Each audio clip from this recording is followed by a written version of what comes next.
MLA yes అంటే మిగిలిన నాయకులు నో అంటారు. కాదు కూడదంటే పొలిటికల్ వార్ జరుగుతుంది. సీన్ అలా ఉందని ఒక మండల అధ్యక్షుని ఎంపిక చేసేందుకు అధిష్టానం ఏకంగా దూతనే పంపించాల్సి వచ్చింది. అయినా ఎమ్మెల్యే ఇచ్చిన లిస్టు పక్కకు పోయింది. ఆమె ఊహించని వారికి పదవులు వచ్చాయి. అధిష్టానం ప్రకటన తర్వాత కూడా పేర్లు మార్చేందుకు ఆ మహిళా ఎమ్మెల్యే తెగ ప్రయత్నాలు చేస్తున్నారట. ఎందుకు ఎమ్మెల్యే చెప్పిన వారికి అధిష్టానం నో చెప్పింది? దూత ఇచ్చిన సందేశం ఏంటి? ఇంతకీ అదే నియోజకవర్గం ఎవరా ఎమ్మెల్యే?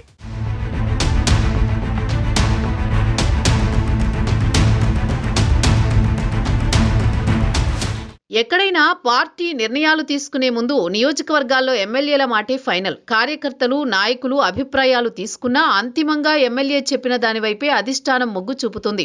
కానీ అనంతపురం జిల్లా సింగనమల ఎమ్మెల్యే బండారు శ్రావణి విషయంలో మాత్రం అలా జరగలేదు. ఇటీవల పార్టీ ప్రకటించిన మండల అధ్యక్షుల పదవుల విషయంలో ఆమె సిఫార్సుకు భిన్నంగా నిర్ణయం వచ్చింది. తాజాగా ప్రకటించిన మండల అధ్యక్షుల లిస్టు చూసి షాక్ తిన్నారు సింగనమల ఎమ్మెల్యే. ఎందుకంటే ఆమె ఇచ్చిన పేర్లలో ఒక్కరికి కూడా పదవులు ఇవ్వలేదు. ప్రస్తుతం ఇదే నియోజకవర్గంలో హాట్ టాపిక్ గా మారింది.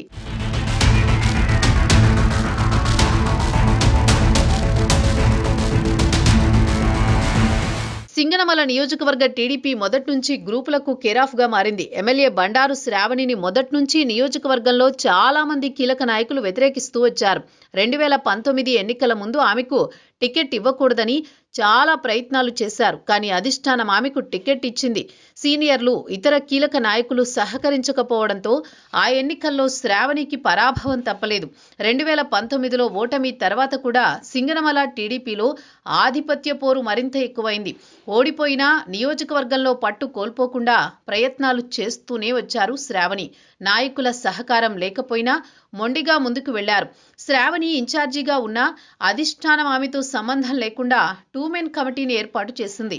అయినప్పటికీ పరిస్థితుల్లో మార్పు రాలేదు. 5 ఏళ్ల పాటు సింగనమల టీడీపీలో గందరగోళం కొనసాగింది. కానీ సర్వేలు, ఇతర సమీకరణాలతో బండారు శ్రావణికి గత ఎన్నికల్లో టికెట్ ఇచ్చారు. సీనియర్లతో విభేదాలు ఉన్నా కూటమి వేవ్కి తోడు 5 ఏళ్ల కష్టం ఫలించి శ్రావణి సింగనమల ఎమ్మెల్యేగా గెలిచారు.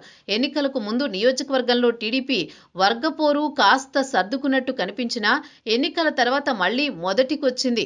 రేషన్ డీలర్ల దగ్గర నుంచి ఫీల్డ్ అసిస్టెంట్లు బదిలీల దాకా 2 మెన్ కమిటీది ఒక మాట, నియోజకవర్గంలోని మిగిలిన నాయకులది ఇంకో మాట. ఇక ఎమ్మెల్యే వీరందరికీ భిన్నంగా మరో మాట చెబుతారు. అధిష్టానం పదే పదే చెప్పడంతో ఒకానొక దశలో అంతా కలిసిపోయారని భావించారు. కానీ తరచూ ఎక్కడో ఒకచోట ఎమ్మెల్యే శ్రావణిని వ్యతిరేకిస్తూ కొందరు నిరసనలకు దిగుతున్నారు.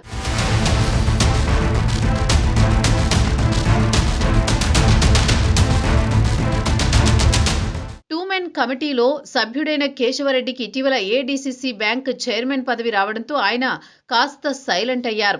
మరో సభ్యుడు నియోజకవర్గంలో సీనియర్ నాయకుడైన ఆలం నర్సానాయుడు రాష్ట్ర పార్టీ కార్యక్రమాల్లో బిజీగా ఉండిపోయారు. ఎమ్మెల్యే శ్రావణి ఆటంకాలను దాటుకుని సింగనమలలో కాస్త సెటిల్ అవుతున్నట్టే కనిపించారు. ఇంతలో పార్టీ కమిటీ తెరపైకొచ్చింది. గొడవలు సద్దుమణుగుతాయనుకుంటున్న తరుణంలో కమిటీల వ్యవహారం మళ్లీ చిచ్చు రాజేసింది. ఎమ్మెల్యే, ఆమె తల్లి లీలావతి పెత్తనం ఎక్కువైందంటూ ఏకంగా ఇన్ఛార్జి మంత్రి టీజీ భరత్ ఎదుటే ఢీ అంటూ తలపడ్డాయి సింగనమల టీడీపీ వర్గాలు. అయితే అంతేకాకుండా పదవులు, కాంట్రాక్టుల విషయంలో కూడా పలుమార్లు పార్టీ పెద్దల ముందు గొడవలు జరిగాయి.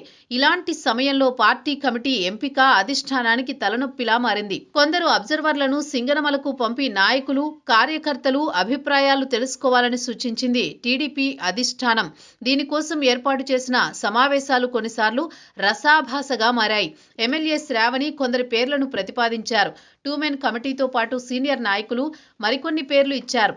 వీరందరి మధ్య ఏకాభిప్రాయం రాలేదు. దీంతో అధిష్టానం ఎమ్మెల్సీ రామ్ గోపాల్ రెడ్డిని దూతగా పంపింది.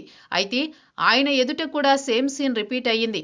మండలాల వారీగా సమావేశాలు నిర్వహించినప్పుడు ఏదో ఒక గొడవ జరుగుతూనే వచ్చింది.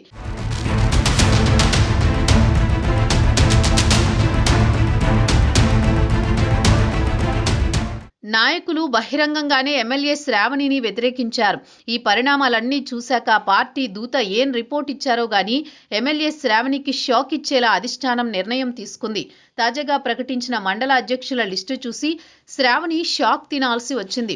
అందులో ఆమె ప్రతిపాదించిన ఒక్క పేరు కూడా లేకపోవడమే దీనికి కారణం. సింగనమలలో 6 మండలాల ఇన్ఛార్జీలను పరిశీలిస్తే గార్లదిన్నె కురుబ రంగనాయకులు, ఎల్లనూరు దొడ్ల రామాంజనేయులు, నార్పల తలారి కులయప్ప, సింగనమల పెరవల్లి మారుతినాయుడు, పుట్లూరు గుత్తా శ్రీనివాసులు, బుక్కరాయి సముద్రం బి లక్ష్మీనారాయణ పేర్లు జాబితాలో ఉన్నాయి.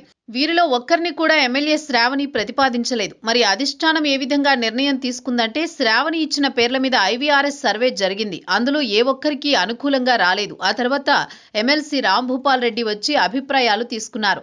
అప్పుడు కూడా శ్రావణి చెప్పిన వారికి పాజిటివ్గా రాలేదు. అందుకే అధిష్టానం అన్ని అంశాలు పరిశీలించి జాబితాను ప్రకటించింది. నవంబర్ 24న అధిష్టానం అధికారికంగా ఈ పదవుల ప్రకటన చేసింది. అయితే ఇప్పటిదాకా వారెవరూ బాధ్యతలు స్వీకరించలేదు. వాస్తవమైతే జిల్లాలో అన్ని నియోజకవర్గాల్లో దాదాపు ఈ పదవుల ప్రకటన పూర్తయింది. ప్రమాణ స్వీకారాలు కూడా ఎమ్మెల్యేల ఆధ్వర్యంలోనే అట్టహాసంగా జరిగిపోయాయి. అయితే సింగనమలలో ఎమ్మెల్యే ప్రతిపాదనకు వ్యతిరేకంగా ఎంపిక జరగడంతో తనకు నచ్చని వారితో ఆమె ఎలా ప్రమాణ స్వీకారం చేయిస్తారనేది అసలు ప్రశ్న. తన ప్రమేయం లేకుండా నియోజకవర్గంలో పదవులిస్తే ఎలాగని కొందరు పెద్దల దగ్గర ఎమ్మెల్యే శ్రావణి ఆవేదన వ్యక్తం చేసినట్టు సమాచారం. పదవులపై మరోసారి పునరాలోచించాలని కోరారట శ్రావణి. అయితే అధిష్టానం అధికారికంగా ప్రకటించిన తర్వాత పేర్లు మార్చే అవకాశం ఉంటుందా అనేదే ప్రశ్న. ఒకసారి ప్రకటించి మళ్లీ మారిస్తే వచ్చే వ్యతిరేకత ఊహించలేం. అసలే రావణ కాష్టంలా ఉన్న చోట ప్రకటన తర్వాత మార్పులు జరిగితే ఊహించని పరిణామాలే ఉంటాయన్న అభిప్రాయం వ్యక్తమవుతోంది. ఎమ్మెల్యే రాజీ పడతారో తెగేదాకా లాగుతారో చూడాలి మరి.